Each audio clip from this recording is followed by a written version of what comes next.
हाय नमस्कार मु आसी एक नुआ भिडियो नहीं आमर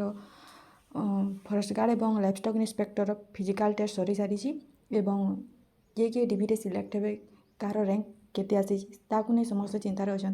तो ये भिडियोटी आमर रैंक आमर केते अच्छी आम डिविटे सिलेक्ट होगा कि नहीं काउंसिल आमको डाके कि नहीं से विषय टे डिस्कसन करवा। तो रैंक आमको कौन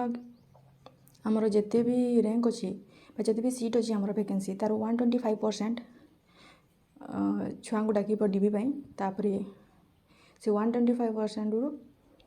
100% आमर काउंसिलिंग रे जीवे। तो ये पिलामानंकर कौन है कि फिजिकल टेस्ट रे बहुत पिला कटि जाइछंती तो से माने तांकर रैंक को देखंतु नहीं कारण रैंक जेते भी थाउ से ऊपर छुआ फिजिकल टेस्ट कटि जाइछंती तो आपण को डीपी डाकिबार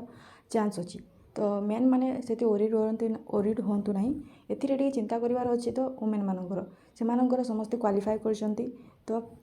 सेटा गोटे चिंतार विषय मुझा सबू तांकर रैंक केते पोस्ट अच्छी आउ रैंक केते 125% रे केते रैंक जाए जीव से गुड़िक मुझे लिखिदेची। एसटी एससी आउ एसटी एससी मानक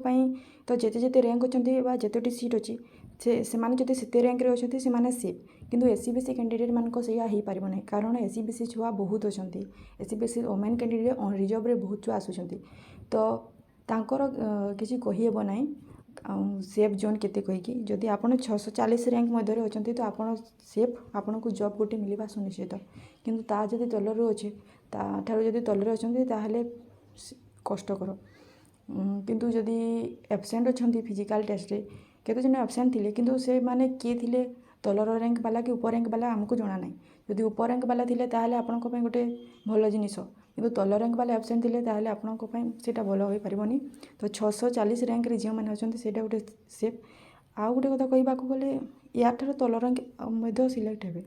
किंतु जदि आमे प्रॉपर सब किछि कैलकुलेशन करिबा ताहले आपनको जदि जॉब पाइबाको हेले 640 बा आपण धरि नियंतु 800 रैंक पर्यंत एससीबीसी मानकर वुमेन मानकर सिलेक्शन हो पारे जदि छुआ मैंने एब्सेंट अछंती ताहले। तो यहाँ छोटिया भिडियोटी पुणी देखा next video. Thank you so much take care bye bye.